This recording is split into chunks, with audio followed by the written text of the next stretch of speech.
Oi pessoal, sejam todos muito bem-vindos a mais um vídeo aqui no canal.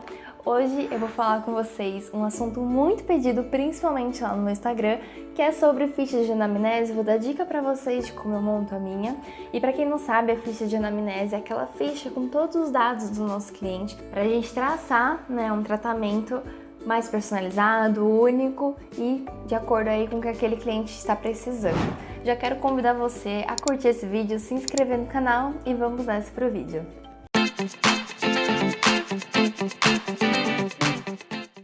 Bom, lá no Instagram eu sempre tô postando fotos, tanto no feed quanto nos meus stories, referentes às minhas fichas, e eu fico muito feliz com os feedbacks que eu tenho, o pessoal pedindo aí dica, perguntando como que eu monto, qual aplicativo, se eu uso Word, como que eu faço, para manter um design bonito, enfim. Então hoje eu vim mostrar tudo isso pra vocês, e eu até queria dar uma ênfase aqui, porque assim, as minhas fichas, elas foram elaboradas, durante um tempo.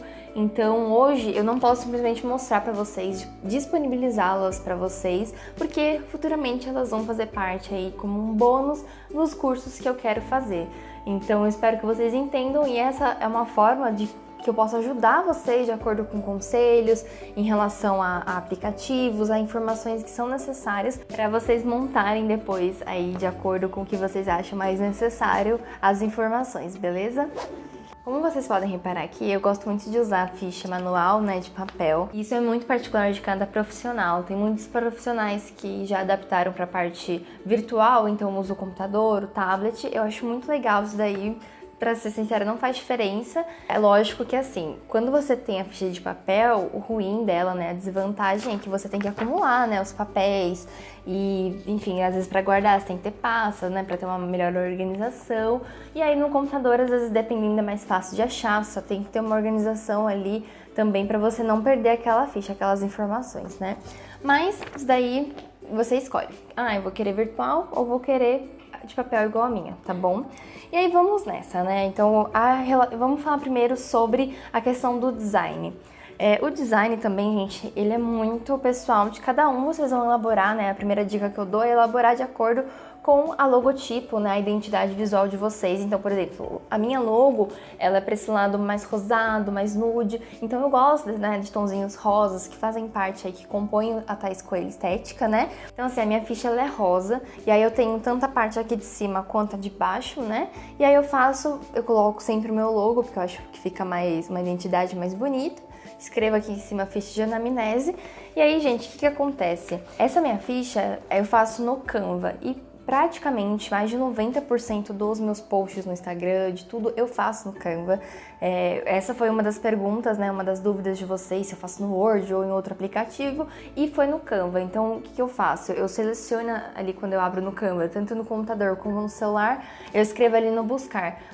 A4, que é o tamanho da folha sulfite, que eu vou imprimir no caso. Vocês podem fazer num tamanho um pouquinho mais estreito, enfim, mas eu acho que a A4 ela é boa porque ela cabe bastante coisa, enfim, eu acho que é um tamanho aí padrão, tá bom? Focando também nessa parte de design, eu acho que vocês podem brincar, acho que vocês podem ter ali essa questão da fonte, enfim, então, por exemplo, todos os títulos eu coloco eles em negrito e coloco eles rosinha, aí o restante das informações eu coloco ali em um cinza mais escuro ou até mesmo preto, tá? E aí, agora vamos falar sobre as informações que a gente precisa ter na nossa ficha.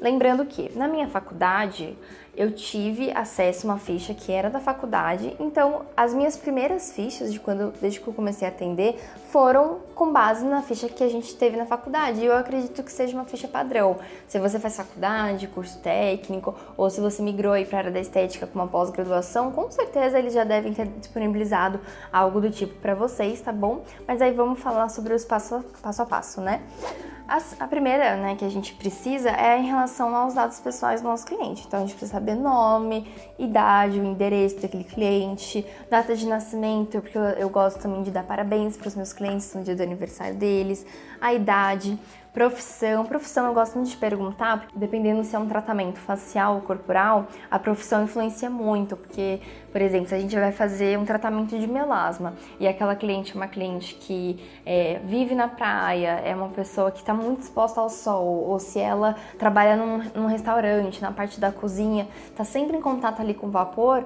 é uma informação importante porque aquele fator em relação à profissão dela pode influenciar na causa da queixa principal dela, entende? Então é importante a gente saber. Em relação a filhos, estado civil, tudo isso, né?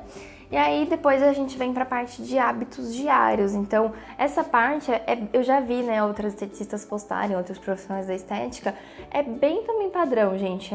São informações que a gente precisa ter. Então, por exemplo, você já realizou um tratamento estético, né? O que você já fez aí ao longo da sua vida? Você já fez uma limpeza? Você já fez uma massagem? Enfim, como é que foi, né, esse tratamento? Se a cliente se expõe ao sol, se ela ingere bebida alcoólica, e aí entra informações também de rotina. Então, você se alimenta bem, você come muito doce, você costuma beber bastante água, você pratica algum esporte, alguma outra atividade física, e aí, dependendo da atividade física que a cliente praticar, eu tenho muitas clientes que elas jogam beach tênis, né, aquele tênis de praia. E aí ela se expõe muito ao sol, tem muito campeonato, enfim, então dependendo ali do que a cliente está se queixando, do tratamento que ela deseja, aquilo pode influenciar de uma forma boa ou ruim, então é importante a gente saber, né?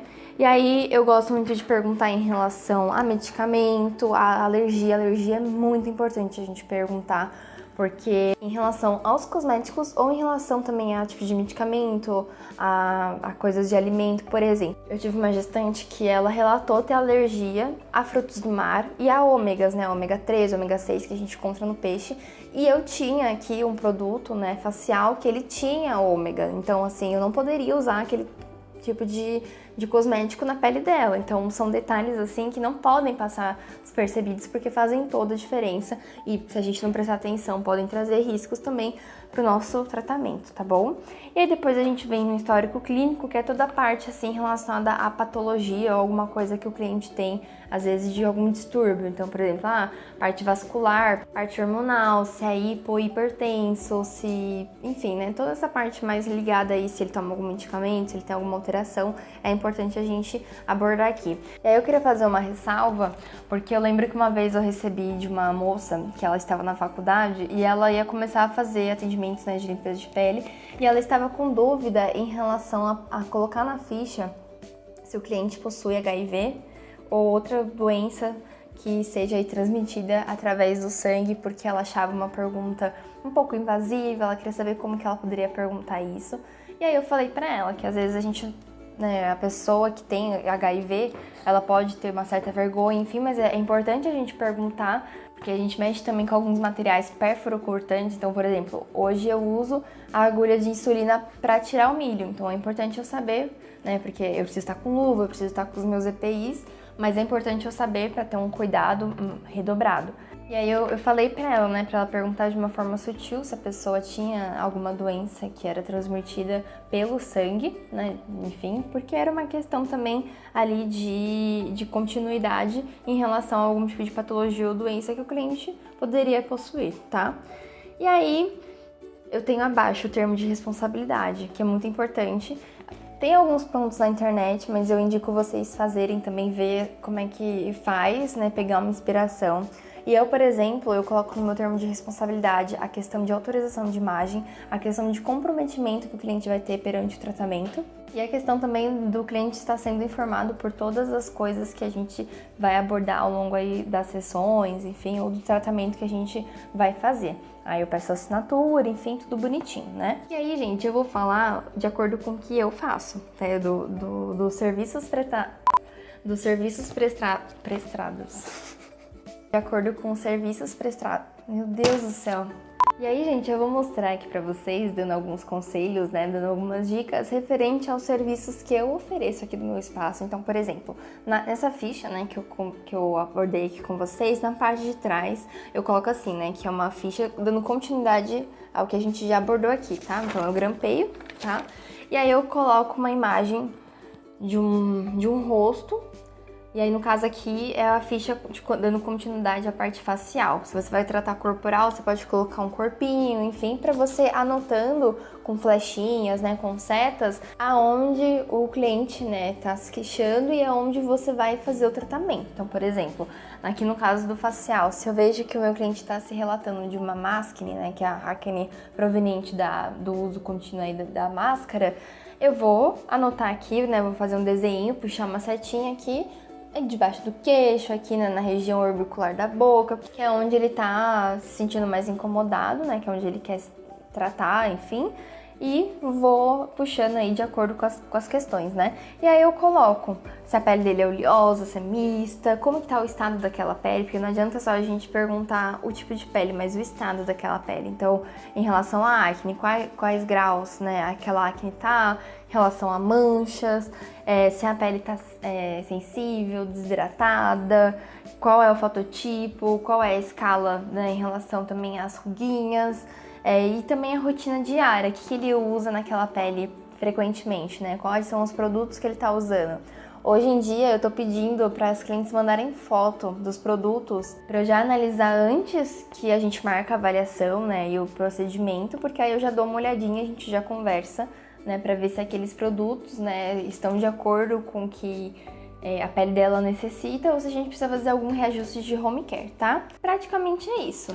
E aí, pessoal, essa questão também, né, que vocês sabem que eu trabalho com gestante, eu faço uma ficha específica, eu já abordei muito isso no Instagram, então eu faço uma ficha totalmente diferente, tá? O que eu abordo, digamos assim, em relação às gestantes, é a questão dos dados pessoais, dos hábitos diários, que é a mesma coisa de uma ficha convencional, só que para gestante a gente precisa ter alguns itens que são necessários. E ao invés de eu ficar falando aqui item por item, né, que eu não posso nem falar isso, porque essa aqui é uma ficha que eu fiz de forma personalizada aqui para os meus atendimentos, eu quero fazer vocês pensarem, ter um raciocínio clínico perante os tratamentos que vocês vão oferecer. Então se é um tratamento aí em relação à gordura localizada, por que aquela cliente está com aquela gordura localizada? Qual tipo de gordura? Em qual região do corpo ela está se queixando? Aí se a gente vai entrar para um tratamento aí de gordura localizada, de celulite, a gente vai fazer aí a medição, né? Então você vai ter que anotar tudo bonitinho. E aí das gestantes a mesma coisa. O que eu preciso saber para uma gestante? E isso as pessoas não se atentam. Se você vai atender gestante, você precisa colocar alguns pontos importantes. Ah, Thaís, mas eu não faço ideia. Vamos respirar, vamos pensar. O que aquela gestante ela tá tomando de diferente? Quais são as medicações que ela toma? Se ela tá tomando um polivitamínico? Um contato de emergência, porque se a gestante passar mal, né, se ela não conseguir ele ligar, né, pro marido, pro pai, pra mãe, enfim, alguém conhecido, eu tenho o telefone daquela pessoa e aí eu mesma vou entrar em contato. Então, assim como a ficha facial, ela também tem 2 páginas, a da gestante também tem, porque são muitas informações importantes que a gente precisa abordar aqui. E aí eu faço aquele padrão também, gente, eu coloco sempre as informações no meio, vou colocando os títulos de acordo com o que eu preciso coletar, tá? E a dica que eu quero dar pra vocês é essa: façam no Canva, tenham aí o tamanho de preferência A4, que é o tamanho da folha sulfite. Coloquem a cor de acordo com a identidade visual de vocês. Tenham um raciocínio clínico a ponto de vocês pararem para pensar quais as informações são necessárias para eu colocar naquela ficha. Não esqueçam dos detalhes, porque os detalhes fazem toda a diferença. Coisas assim que você pode pensar, nossa, mas é tão pequeno, por que eu vou perguntar isso? Pergunta, porque talvez faça diferença. E ao longo aí da ficha, com certeza você vai mudando as coisas, você vai pegando alguns insights para colocar. E aí uma dica também como profissional que eu dou para vocês é que, por exemplo, eu, Thaís, eu não gosto de dar pro meu cliente preencher a ficha. Eu gosto de preencher junto com ele, olhando no olho dele, e não é aquela coisa de robozinho, nome, endereço, telefone, não. Eu vou perguntando porque é uma conversa, é uma coisa mais assim dinâmica, então eu vou perguntando, eu vou querendo conhecer o meu cliente melhor, para ele se sentir mais à vontade, para ele falar também de forma honesta tudo que ele tá se queixando, se ele tá se alimentando mal, ele precisa me falar que ele tá se alimentando mal, enfim, tá bom? Eu espero muito que vocês tenham gostado, deixem suas dúvidas aqui embaixo nos comentários. Um grande beijo e fiquem com Deus!